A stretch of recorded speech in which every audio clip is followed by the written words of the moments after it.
ये देखिए, ये बालू है। जिंदगी की चली गई कि हम व्यवसाय पे खाने का हमारे कुछ नहीं, हम किसी मोदी जी से, योगी जी से, मरघट वाले बाबा हनुमान जी वहाँ प्रकट हुए, हमारे घर के बारे में पूरी बात बताने लगे। 100 रुपया भरी हुई हैं, देखोगे तो मर जाओगे, इसमें इतनी चमक है और दिवाली में ही खोलना। मुझे 11 लाख रुपए लाना होगा। मकान का कागज दे करके किसी से अदर पर्सन से लोन लिया, जो है मुझे अपना शरीर दान में दे दो, मैं तुम्हें निकाल करके लाऊंगा। मेरे को उन्होंने 2 लड्डू खिला दिया था। कितने लोगों को गंगा जी में डुबा करके मार चुके होंगे। शीतल छाया डायग्नोस्टिक पालम का सबसे बेहतर और एकमात्र ऐसा संस्थान जो उपलब्ध कराता है सुविधा। आपके घर पे एक्सरे, ईसीजी और सभी ब्लड टेस्ट आज ही संपर्क करें। शीतल छाया डायग्नोस्टिक या कॉल करें 82855000।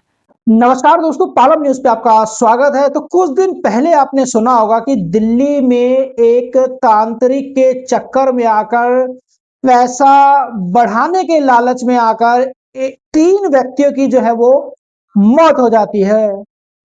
तो किस तरीके से ये जो ढोंगी बाबा है, तांत्रिक है, लोगों को ठग रहे हैं।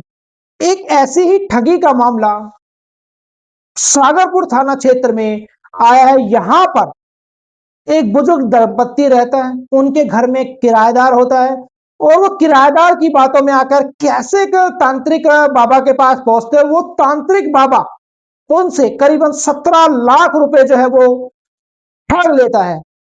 गनीमत ये रहती है कि अगर वो समय रहते नहीं जागते तो उनकी जान जो है वो भी जा सकती थी। इस मामले में शिकायत जो है वो कराई जा चुकी है। दिल्ली में शिकायत कराई गई है, यूपी में शिकायत कराई गई है, उत्तराखंड में भी उनके द्वारा बताया गया कि शिकायत कराई गई है और लगातार वो अपील कर रहे हैं प्रशासन से कि उनका खोया हुआ पैसा जो है वो उनको वापस दिला जाए। तो ये पूरी कहानी हम जानेंगे कैसे वो व्यक्ति जो है तांत्रिक बाबा के चक्कर में पड़कर अपने जिंदगी भर की कमाई को जो है वो खो देता है। शुरुआत होती है, उनकी जो एक बेटी है जो मानसिक रूप से दिव्यांग है, उसी को लेकर ये शुरुआत होती है और कैसे वो उस तांत्रिक बाबा के चक्कर में फंस जाते हैं और अपनी जो संपत्ति है या मैं कहूं कि बरसों की जो कमाई है उसको खो बैठते हैं। तांत्रिक बाबा उनसे बड़े पैसे की डिमांड करता, वो अपना घर गिरवी रखकर लोन लेते हैं, 17 लाख रुपए उस तांत्रिक को दे देते हैं। तो पूरी कहानी जानिए, कैसे वो बाबा उनके साथ करता था, कैसे उन्होंने इन्हें अपनी ठगी का शिकार बनाया। मेरा नाम राम लवट है, मैं शिवपुरी सागरपुर दिल्ली का निवासी हूँ।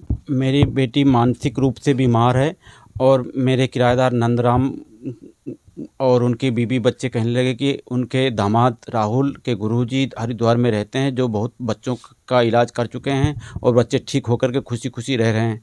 फिर उसके लिए राहुल को और निशा को नंदराम ने बुलाया यहाँ पर और इन्होंने हमारा परिचय कराया राहुल से। राहुल कहने लगा हाँ अंकल बिल्कुल ठीक हो जाते हैं बच्चे। इसके लिए जो है इन्होंने मुझसे 1 लाख रुपए दिल्ली में लिए कि जो है पूजा सामग्री हेतु। मैंने मना किया, लेकिन वो कहने लगे कि नहीं, इससे लड़की ठीक हो जाएगी, जो है इसकी पूजा सामग्री के लिए लड़की का इलाज ज़्यादा बढ़िया है। तो इस 1 लाख रुपए हमसे 30 अगस्त 2025 को लिया। उसके बाद में 6 सितंबर 2025 को हरिद्वार बुलाया। 1 लाख रुपए आपसे यहीं पर ले लिया दिल्ली, हाँ सागरपुर में कैश के तौर से लिया। अच्छा। हमारे घर से ही लिया। और एक बात आप बताइए कि कैसे आपको विश्वास होगा, कैसे आपने इतनी बड़ी रकम जो है वो उस व्यक्ति को दे दी, कैसे आपको भरोसा हो गया? पहले से ही आता जाता रहता था और किराएदारों के यहाँ और हमारे बच्चों से अच्छे रिलेशन थे। इसी उनकी उससे रिलेशन से ही हमने दे दिया कि जो है इन किराएदारों ने भी कहा कि बहुत लोगों को काम कराया। कितने टाइम से रह रहे थे किराएदार साहब 2-2.5 साल से रह रहे थे यहाँ पर हमारे साथ। तो अब 30 सितंबर 2025 को बुलाया और वहाँ हम गए तो राहुल लेकर के अपने गुरु के पास, पायलट वाले बाबा आश्रम के पास बने हुए झाड़ियों में बने हुए कमरे के पास ले गया और वहाँ से हम उसके गुरु ने मेरे से 5100 रुपये लिए और गंगा जी में रात को ही क्रिया करवाते थे। गंगा जी में चावल डलवाया उसके गुरु ने और बताया सामने मरघट वाले बाबा हनुमान जी रहते हैं, पहले हमारे पूर्वज वही उनके साथ क्रिया करते थे। उनको हम उसी प्रकार से जैसे वहाँ अंधेरा है, कमरे में अंधेरा करके बुलाऊंगा, लाइट और मोबाइल बंद कर देना, और बोला कि जो है जय माता की करते रहना, जो है लेट करके। हम लोग जय माता की करते रहे थे। उसके थोड़ी देर बाद में मरघट वाले बाबा हनुमान जी वहाँ प्रकट हुए, और जिसने कपड़ा पहन रखा था 6 फुट का बंदा था, और मुझे सारी हमारे घर के बारे में पूरी बात बताने लगा जो हमारे किराएदारों को पता थी। और सब हम विश्वास कर गए। और उसने मुझे ये भी बताया कि तुम्हारे घर में मृत्यु की सैया घूम रही है, तुम समय से आ गए हो और यहाँ आते हो किसी को बताना नहीं। तुमसे बेटा जो है 90,000 रुपये लगेंगे, क्या नाम है, गंगा जी में डालने के लिए। मरघट वो क्या कहते हैं, कस्तूरी चाहिए हमको। तो उसके लिए तांत्रिक ने 90,000 रुपये मांगे। फिर उसके लिए 11 सितंबर को बुलाया। मैं 11 सितंबर को 90,000 रुपये लेकर के गए, तो हम एक 90,000 रुपया कैश मटके में डाल दिया और उसे लाल कपड़े में बांध दिया और उसको छुपा दिया। बोला लाइट लेट जाओ, जय माता की करते रहो, और लाइट बंद करके उसने जो है हमारा वो मटका छुपा दिया। और हूबहू 2 मटका वो रखता था, एक खाली मटका होता था, दूसरे वाले में मिट्टी से भरा हुआ मटका होता था। वो मटका जा कर के जो मिट्टी वाला मटका था गंगा जी में डाल दिया। और उसके बाद में फिर हम अपने कमरे में ले आया। वहाँ पर बताया कि लेट जाओ, जय माता की करते रहो, बाबा अभी आएंगे। मरघट वाले बाबा 20 मिनट बाद में मरघट वाले बाबा आए, तो उन्होंने कहा बेटा मैं बहुत खुश हूँ, तुम्हारी लड़की बिल्कुल ठीक हो जाएगी। तुम जो है क्या कहते हैं, मेरे नाम से मंदिर बनवा दे, हनुमान जी के नाम से। मैंने कहा हमारे पास ना तो रुपया है ना ज़मीन है, मैं कहाँ से बनवाऊँगा। तो उन्होंने मटका दिया साहब, वो कहता है कि इसमें असरपियाँ भरी हुई हैं। हमने कहा कि ये असरपियाँ भरी हुई हैं, कोई इसको अगर खोल करके देखता हूँ। तो उन्होंने कहा देखोगे तो मर जाओगे, इसमें इतनी चमक है और दिवाली में ही खोलना। और ये जितने भी तू इसके लिए तुझे 11 लाख रुपए जो है लाना होगा। मैं गंगा जी से चांदी का चौकी निकाल। जो मटके आपको दिए गए हैं जिसमें कहा गया है कि उसमें अशरफियाँ हैं, सोना चांदी है, उन मटकों को भी खुलवाएंगे लाइव इसी वक्त ऑन कैमरा। इसके अलावा और क्या हुआ साहब? उन्होंने फिर हम जो है 11 लाख रुपए जो है यहाँ आए, तो 11 लाख रुपए 4,80,000 रुपये L&T फाइनेंस से लोन लिया और 6,20,000 रुपये अपने मकान का कागज़ दे करके किसी से अदर पर्सन से लोन लिया। 11 लाख रुपए लेकर के हम 22 तारीख को गए। 22 तारीख को भी वैसे ही उसने जो है ना मेरा पैसा जो है गंगा जी में उसमें घड़ी में रखा, और दूसरा वाला उसको छुपा अपने पास जो है छुपा दिया, और जो है मिट्टी वाला घड़ा जाके गंगा जी में डाल दिया। और फिर उसके बाद में 20 मिनट के बाद में वही हनुमान जी आए, मरघट वाले बाबा, फिर वही बात बताने लगे। फिर उन्होंने 4 लाख की मांग करी, और उसके लिए 28 सितंबर को बुलाया। फिर साहब हम 28 सितंबर को वहाँ गए, तो मेरे को बोला कि हम तुमसे बहुत खुश हैं, 33 करोड़ देवी देवताओं को खिलाने के लिए अपना चेक बुक ले आना और स्टाम्प पेपर ले आना, और 1,51,000 रुपये लेके आना। फिर हम वहाँ से यहाँ आए, पैसे की हम व्यवस्था कर रहे थे कि 8 अक्टूबर 2025 को मेरे पास किसी का अज्ञात आदमी का फ़ोन आया कि आप हरिद्वार आते हो। मैंने कहा कि हाँ साहब आता हूँ। तो किस लिए आते हो? मैंने कहा कि जो है गंगा स्नान करने के लिए। तो कहते हैं कि तुम क्योंकि इन्होंने मना किया था कि यहाँ हरिद्वार आते हो किसी को बता मत आना, नहीं तो तुम्हारे यहाँ कोई मर जाएगा, कोई बच्चा मर जाएगा, कोई कुछ भी हो जाएगा। इसीलिए हमने जो है डर की वजह से ये नहीं बताया कि जो है मैं हरिद्वार आता हूँ इस काम से। तो वो खुद बताने लगा कि तुम्हारे साथ ठगी हो रही है। उनके पास 2 घड़े होते हैं, एक खाली घड़ा होता है, दूसरे वाले में जो है मिट्टी भर करके रखते हैं।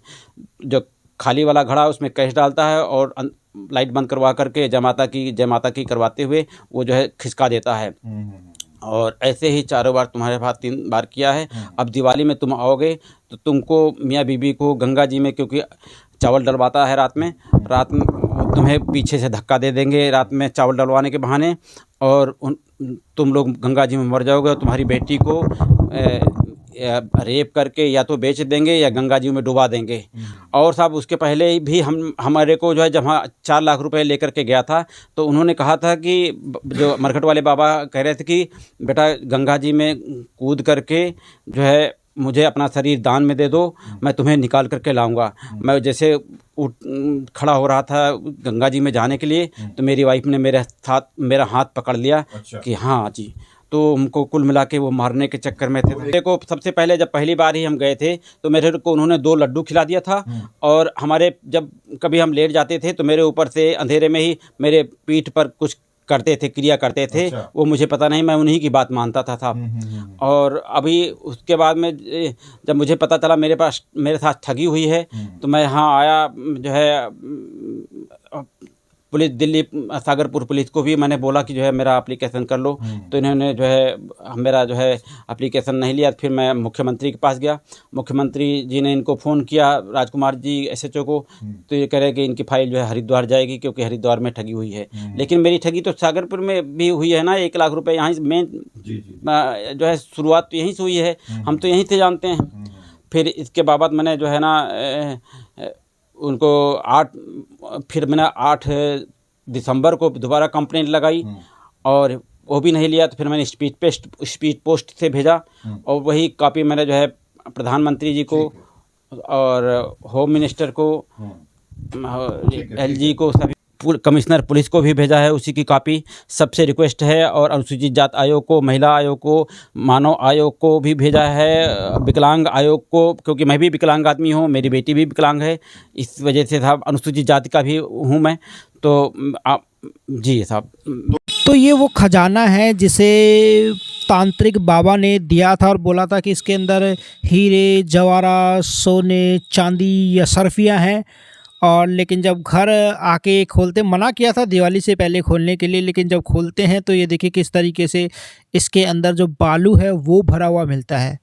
तो ये जो दंपत्ति है वो ठगी का शिकार हो जाते हैं, और उन्हें अशरफियों के नाम पर, खजाने के नाम पर इस तरह से मिट्टी भरकर जो है वो दे दी जाती है, और उनके 17 लाख रुपए जो है वो लूट लिए जाते हैं। ये मटके मिट्टी के भरकर उनको दिए जाते हैं। तो ये ठगी का मामला जो है वो सामने आया है सागरपुर थाना क्षेत्र से, और ठगी जो है वो इनके साथ हरिद्वार के किसी आश्रम में हुई है। ये देखिए किस तरीके से पूरे मटके में मिट्टी और बालू भरी हुई आपको नजर आएगी।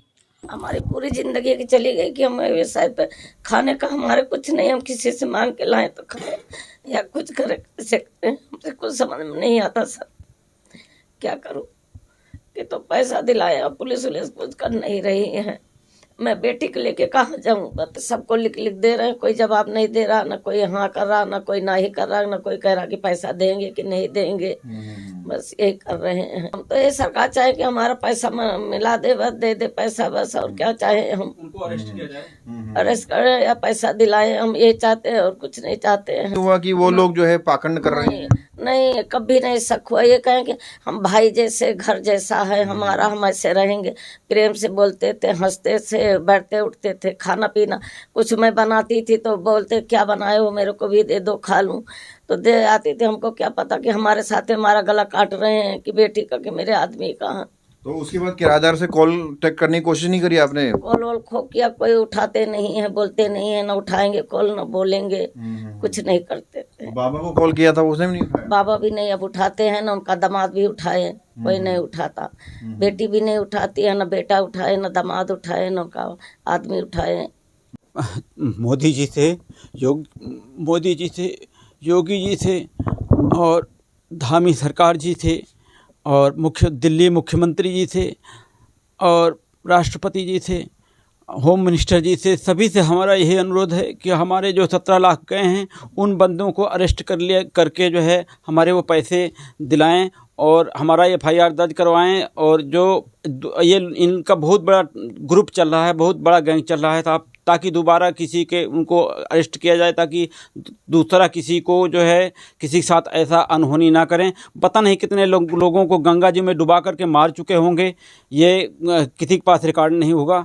और साहब ये हमारे किराएदार 18 नवंबर 2025 को यहाँ से कमरा खोल करके भाग गए थे, जबकि मैं जो है 30 अक्टूबर को ही दिल्ली पुलिस में कंप्लेंट दर्ज किया था। लेकिन इनको मैंने अपने आईओ के पास गया था कि इनको अरेस्ट कर लो, तो कह रहे थे कि जो है हरिद्वार की पुलिस आएगी अरेस्ट करने के लिए, हम लोग अरेस्ट नहीं करेंगे। जबकि मामला दिल्ली से ही हुआ था, तो इनको अरेस्ट करना चाहिए था।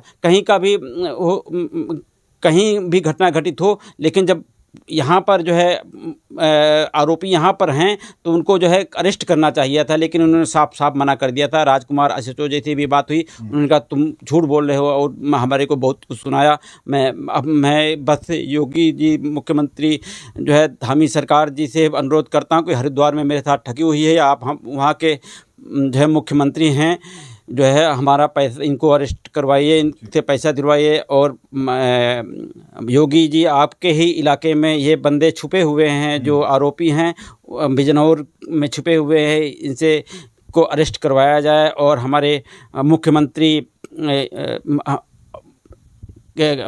रेखा गुप्ता जी से भी अनुरोध है कि जो है इनको अरेस्ट कराया जाए और मेरा पैसा दिलाया जाए। और हमारे जो है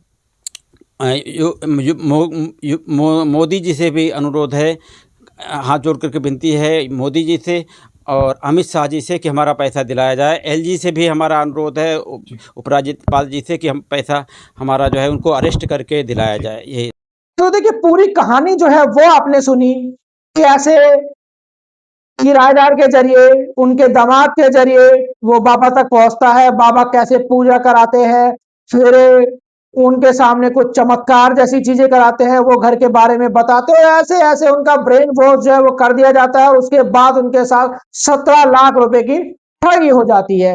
एक अनजान व्यक्ति के फोन ने उनकी जान जो है वो बचा ली, लेकिन फिलहाल वो अपनी जिंदगी भर की कमाई को खो चुके हैं। तो देखते हैं कि कब जो है वो उनको इंसाफ मिलता है और खोए हुए उनके पैसे जो है वो वापस लौटते हैं। और ऐसे ढोंगी तांत्रिकों के खिलाफ, ऐसे ढोंगी बाबाओं के खिलाफ सरकार कब सख्त एक्शन लेती है, कब उन धोखेबाजों के खिलाफ कार्रवाई होगी और कब जो है वो उनकी गिरफ्तारी होगी, ताकि आने वाले भविष्य में किसी भी व्यक्ति के साथ इस तरह का धोखा ना हो सके। राकेश वर्मा, पालम न्यूज़।